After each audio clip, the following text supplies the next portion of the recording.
Okay, welcome to a little 5-card draw video. We'll just run through a few concepts you should be thinking about 5-card draw. It's probably one of the easiest games to turn a consistent profit at anywhere online. Hands like 3 of a kind here, very strong. You know, in Texas Hold'em, things like a pair of 9s, 10s, jacks are really strong, but in this game they just aren't, because everybody's got 5 cards to make their hand with. He's raised, I mean, he can have hands that are stronger than this, bigger trips, straights, flushes, but he can also have quite often 2 pairs, hands like that, so I have to go with it.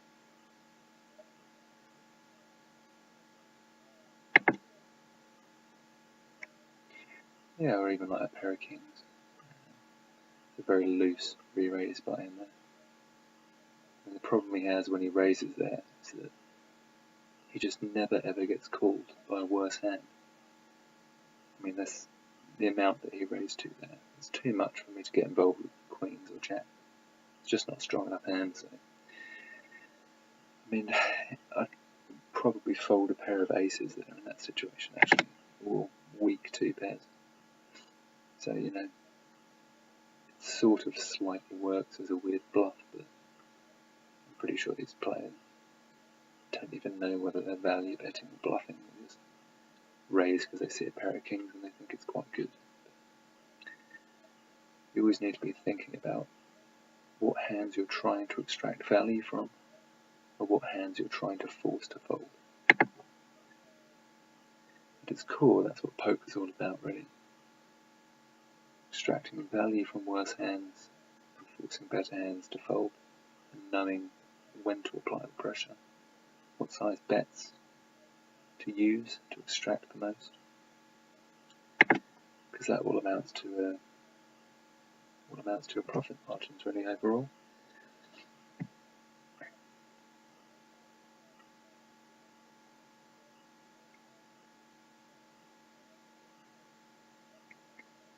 This is just a little $2 tournament.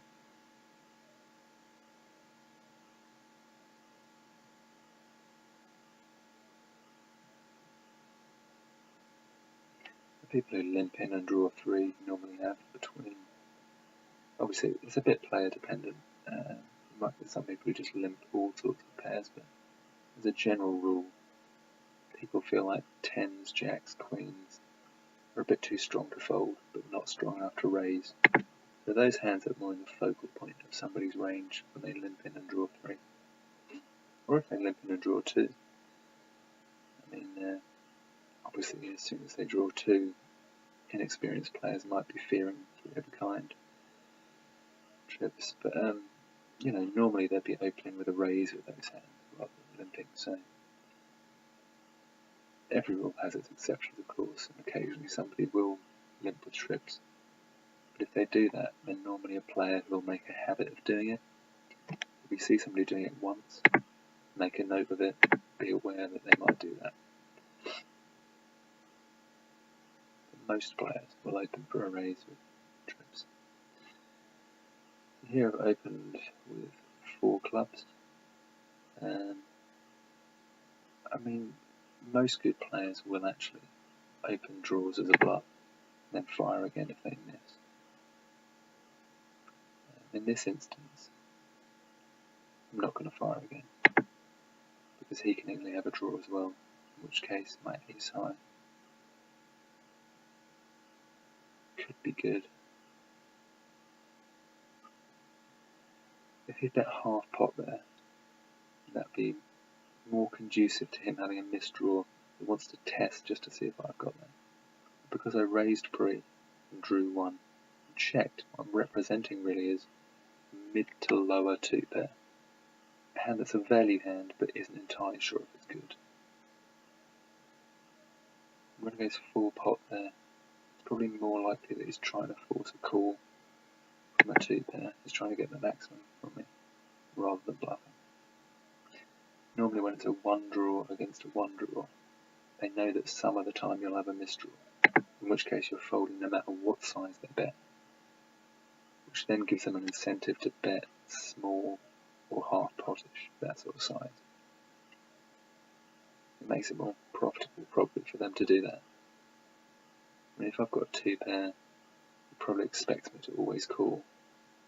Whether it's half pot, quarter pot, full pot. So it makes sense for him to go full pot with hands that beat mid to low 2 pair in order to extract the most value. I mean, this guy, about 5 times the size of the pot. I'm getting slightly better than 2 to 1 pot odds, but in this game, when you're behind, you're normally at least like a 3 to 1 dog. So, as a 3 to 1 underdog, you don't want to be calling when you're getting 2 to 1 pot odds. Could just be that he's bluffing, and that you can factor that into some degree, but if you go just calling off there for half your stack with a pair of 9s in those situations, you're just going to be bleeding chips, really.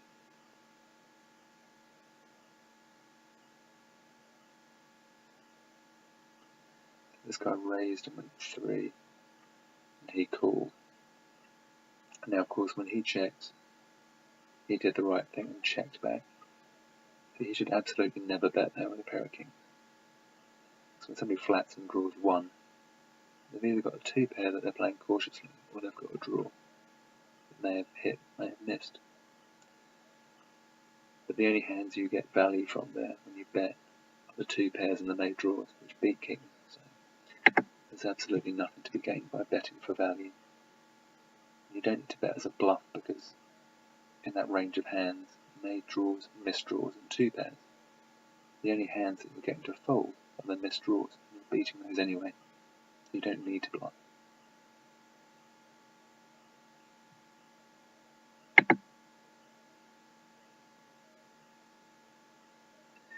Eights there is sort of in the middle. If it had been folded around to me, I just fold because if I open for a raise, I'm only normally getting action from better hands.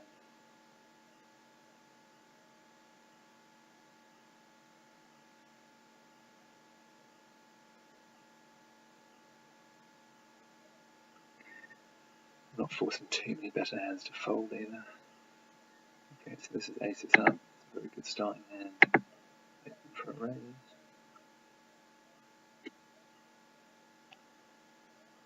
I mean, I'm not going to love it if somebody re-raises, because then their range is sort of 2 pairs and better. I beat some of that range, but not most of it. So this guy's flat called, which is far better for me. See, flat called with most of it pairs and that sort of thing. Could have a weaker 2 pair, okay.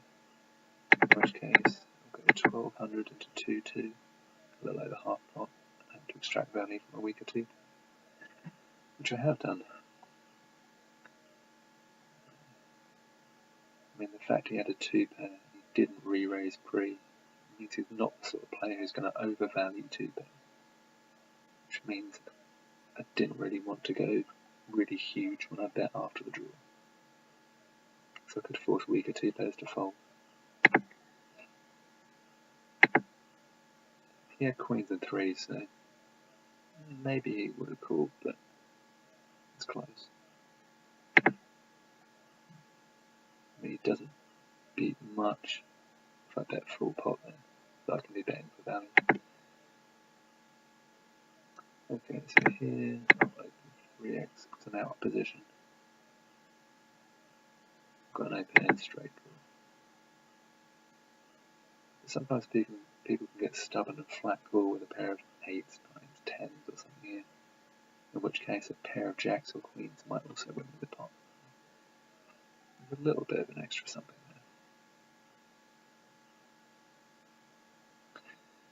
there. Okay, I'll end the video there for now, but hopefully you found some of that helpful.